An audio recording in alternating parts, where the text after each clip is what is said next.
This is a HausHill original podcast. Yeah,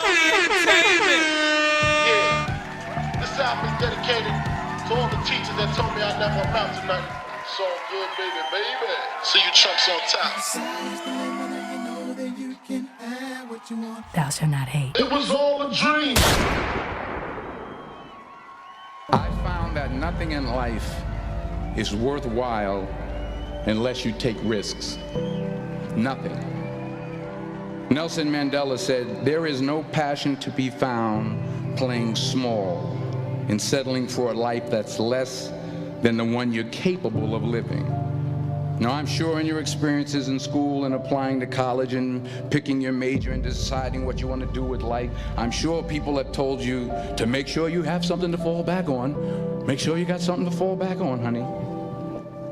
But I never understood that concept, having something to fall back on. If I'm going to fall, I don't want to fall back on anything. I want to fall forward. I figure at least this way I'll see what I'm going to hit. Without consistency, you'll never finish. So do what you feel passionate about. Take chances. Don't be afraid to fail. There's an old IQ test was 9 dots, and you had to draw 5 lines with a pencil within these 9 dots without lifting the pencil. The only way to do it was to go outside the box. Don't be afraid to think outside the box. Don't be afraid to fail big, to dream big. But remember, dreams without goals are just dreams. Reggie Jackson struck out 2,600 times in his career, the most in the history of baseball. But you don't hear about the strikeouts. People remember the home runs. Fall forward. Thomas Edison conducted 1,000 failed experiments. Did you know that? I didn't know that. Because the 1,001st was the light bulb. Fall forward. Every failed experiment is one step closer to success. You've got to take risks, and I'm sure you've probably heard that before, but I want to talk to you about why that's so important. You will fail at some point in your life. Accept it. You will lose. You will embarrass yourself. You will suck at something. There's no doubt about it. And I know that's probably not a traditional message for a graduation ceremony, but hey, I'm telling you, embrace it, because it's inevitable.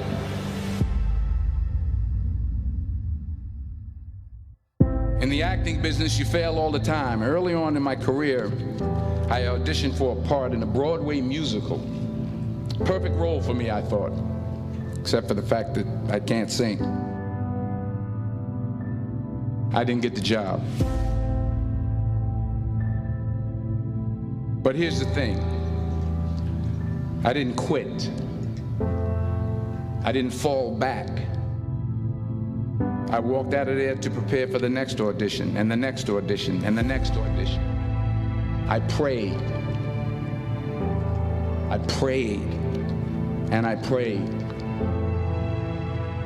But I continued to fail, and fail, and fail. But it didn't matter, because you know what? There's an old saying. You hang around the barbershop long enough, sooner or later you're going to get a haircut. So you will catch a break, and I did catch a break. Last year, I did a play called Fences on Broadway. But here's the kicker. It was at the Court Theater. It was at the same theater that I failed that first audition 30 years prior. The point is, every graduate here today has the training and the talent to succeed. But do you have the guts to fail? If you don't fail, you're not even trying. I'll say it again. If you don't fail, you're not even trying. To get something you never had, you have to do something you never did. So imagine you're on your deathbed, and standing around your deathbed are the ghosts representing your unfulfilled potential. The ghost of the ideas you never acted on. The ghost of the talents you didn't use. And they're standing around your bed, angry, disappointed, and upset. They say, we came to you because you could have brought us to life, they say. And now we have to go to the grave together. So I ask you today, how many ghosts are going to be around your bed when your time comes?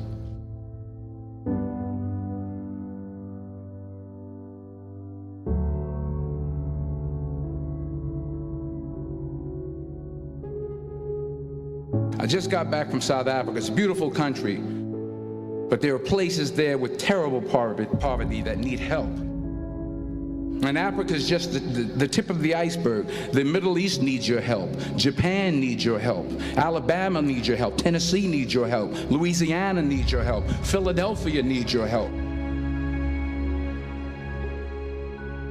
The world needs a lot, and we need it from you.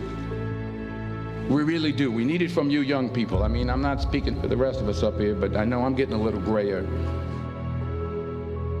We need it from you, the young people, because remember this. You got to get out there. You got to give it everything you got, whether it's your time, your talent, your prayers, or your treasures. What are you going to do with what you have? I'm not talking about how much you have. Some of you are business majors, some of you are theologians, nurses, sociologists, some of you have money, some of you have patience, some of you have kindness, some of you have love, some of you have the gift of long suffering, whatever it is, whatever your gift is.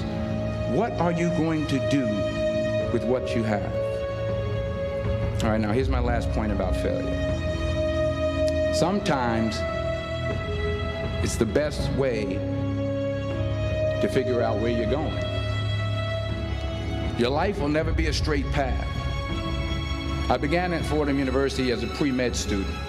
I took a course called cardiac morphogenesis. I couldn't read it, I couldn't say it, I sure couldn't pass it. So then I decided to go into pre-law, then journalism. And with no academic focus, my grades took off in their own direction. I was a 1.8 GPA. And the university very politely suggested that it might be better to take some time off. I was 20 years old. I was at my lowest point. And then one day, and I remember the exact day, March 27th, 1975, I was helping my mother in her beauty shop. My mother owned a beauty shop up in Mount Vernon. And there was this older woman who was considered one of the elders in the town. And I didn't know her personally, but I was looking in the mirror, and every time I looked at the mirror, I could see her behind me, and she was staring at me. She just kept looking at me. Every time I looked at her, she kept giving me these strange looks. So she finally took the dryer off her head and she said something I'll never forget. She said, "Young boy, I have a prophecy, a spiritual prophecy." She said, "You are going to travel the world and speak to millions of people."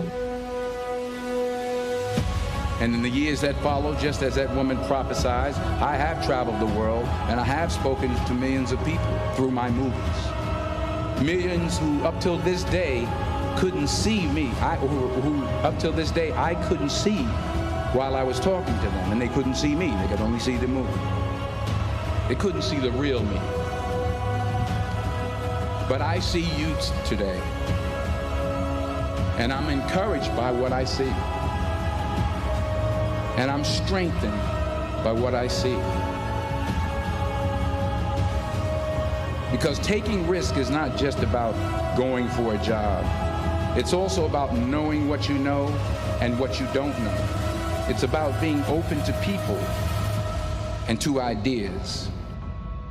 The chances you take, the people you meet, the people you love, the faith that you have, that's what's going to define you. Never be discouraged. Never hold back. Give everything you got. And when you fall throughout life, remember this. Fall forward. This is a HausHill original podcast.